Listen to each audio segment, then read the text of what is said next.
probably the best year for a sports car.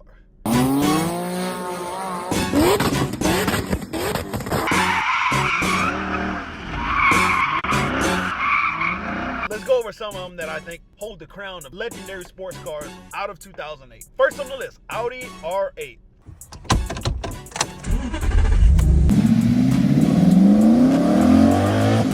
This thing made Audi popular overnight, and it was Audi's first supercar.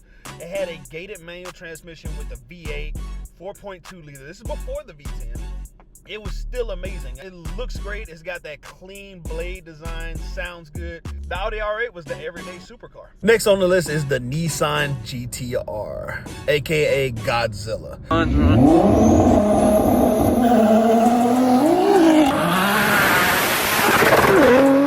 This thing had the 3.8 liter twin turbo, making it was 400 something horsepower, but it's probably underrated.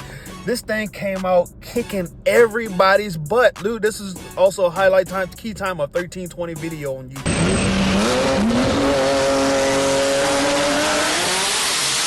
And they are tearing up all these supercars, 2 and 3 times the price of this vehicle. Didn't take long before people were making 1,000 horsepower, 1,500 horsepower, 2,000 horsepower, 25. They were going wild with this car, dude, and nobody could really touch this one. Next is the Corvette Z06, which is my favorite. This thing had a 7-liter 427, 505 horsepower, and it screams to 7,000 RPM. This thing was a NASCAR for the street. It sounds amazing, super reliable, and for the cash, you kind of cannot beat this car. Next is the BMW M3, the only V8 M3 ever.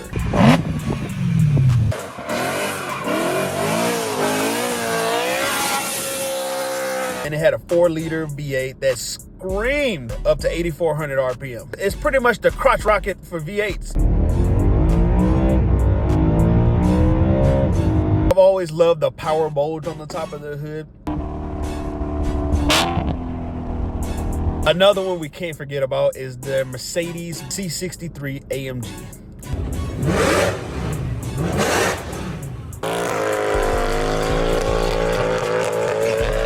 6.2 liter hand-built German muscle. This was basically a tuned luxury car that was turned into a tire-smoking muscle car. The Lexus ISF, 416 horsepower, 5-liter V8 with an 8-speed automatic that shifts like a dream.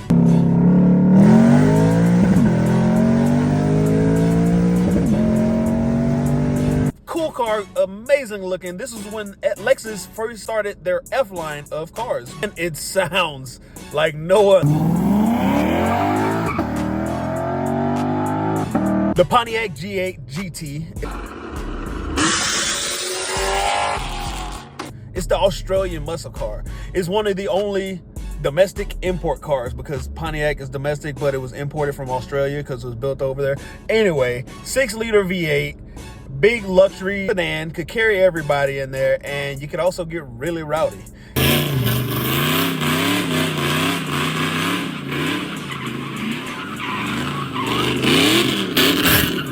And people love to cam these things out because obviously LS.